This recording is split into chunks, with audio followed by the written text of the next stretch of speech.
This is Singapore. On most world maps, it's easy to miss. It's smaller than New York City. It imports much of its fresh water. It imports millions of tons of sand just to expand its own territory. 1 in every 30 people is a US dollar millionaire. No oil fields, no gold mines, almost no farmland.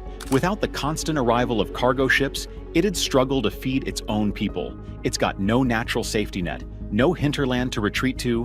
You know what? 60 years ago, none of this existed. So how did this tiny island become one of the richest countries on Earth in just 60 years?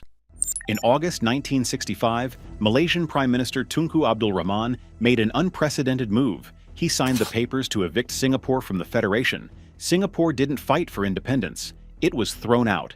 Hours later, Singapore's young leader, Lee Kuan Yew, sat before national television cameras and broke down crying. He wasn't celebrating the birth of a nation. He was inheriting a catastrophe. The reality on the ground was terrifying. Unemployment was spiking. Chinatown was collapsing into slums, and violent ethnic riots were breaking out across the city. The government was effectively broke, trying to govern a population on the brink of starvation, and they had to fix it before the whole island collapsed. But you know, put your whole heart into this and really fight it out. Lee Kuan Yew knew Singapore couldn't afford to wait. The government threw the doors open to foreign investment.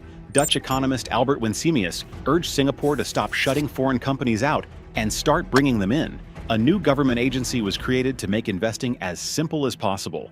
Companies could get approved, secure a factory, and begin operating without months of bureaucracy. Lee Kuan Yew didn't leave the job to diplomats. He flew overseas himself, meeting American executives face-to-face and selling them on Singapore. Companies arrived, factories opened, jobs followed. Within less than a decade, Singapore's economy was growing by more than 12% a year.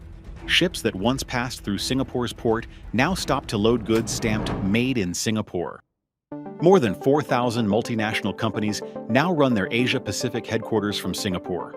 The port that once watched ships sail past is now the world's busiest transshipment hub. Today, Singapore exports hundreds of billions of dollars worth of goods every year. Its financial sector manages trillions of dollars in assets, while its two sovereign wealth funds, Temasek and GIA, manage well over $1 trillion combined.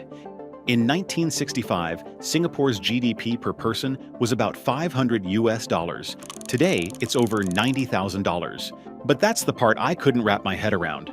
A country doesn't go from $500 per person to more than $90,000 in just 60 years because a few factories showed up.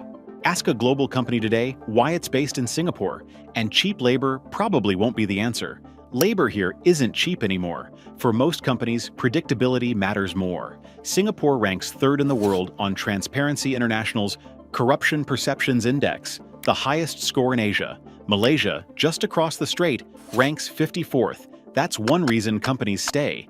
Dyson was founded in England. Today, its global headquarters is in Singapore. Thousands of other multinational companies have made the same decision. The tax system helps too.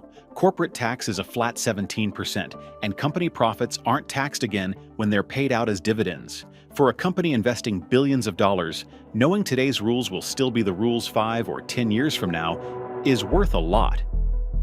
The companies came first and people followed. Opening an office is easy. Convincing people to move their lives is much harder. Singapore removed as many barriers as it could. English is one of the country's 4 official languages, and it's used everywhere, from courtrooms and contracts to hospitals and classrooms. For millions of professionals around the world, moving to Singapore doesn't mean learning a new language just to build a life. Safety is another draw. In Gallup's 2025 Global Safety Report, Singapore ranked the safest country in the world for the 12th time, scoring 95 out of 100 on the Law and Order Index, higher than almost anywhere else surveyed.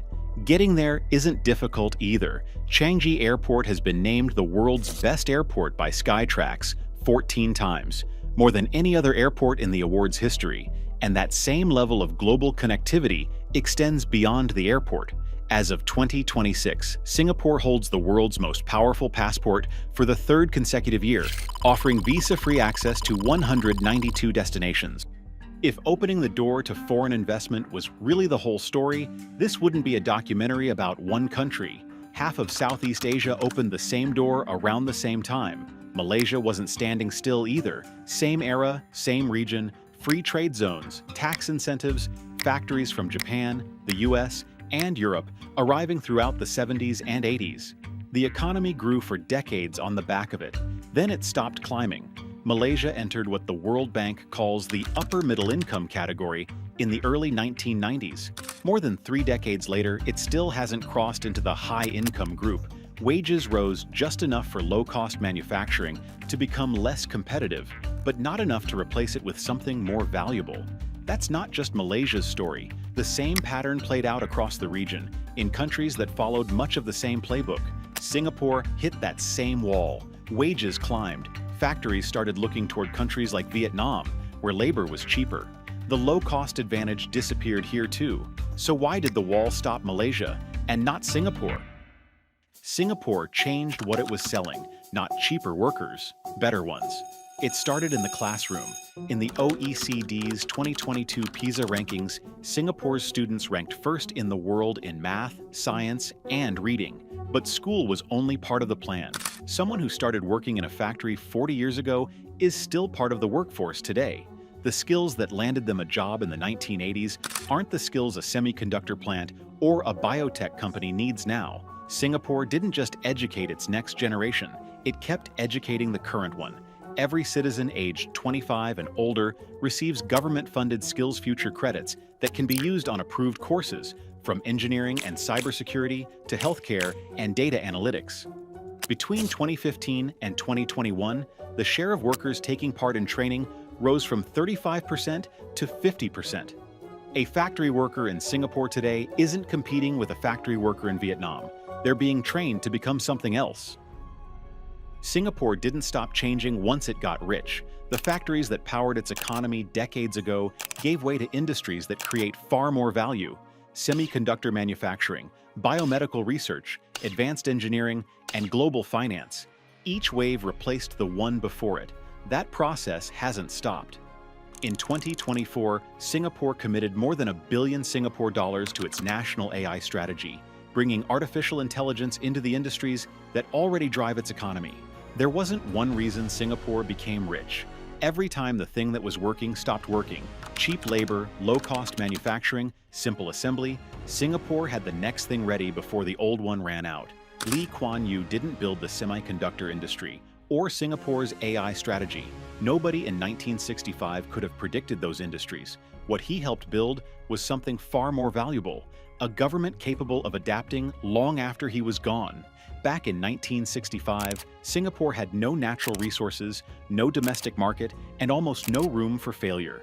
Today, it's one of the richest countries on Earth. So how did it happen? Not because it found one winning formula, not because it got lucky once, because every time the old model stopped working, Singapore built a new one.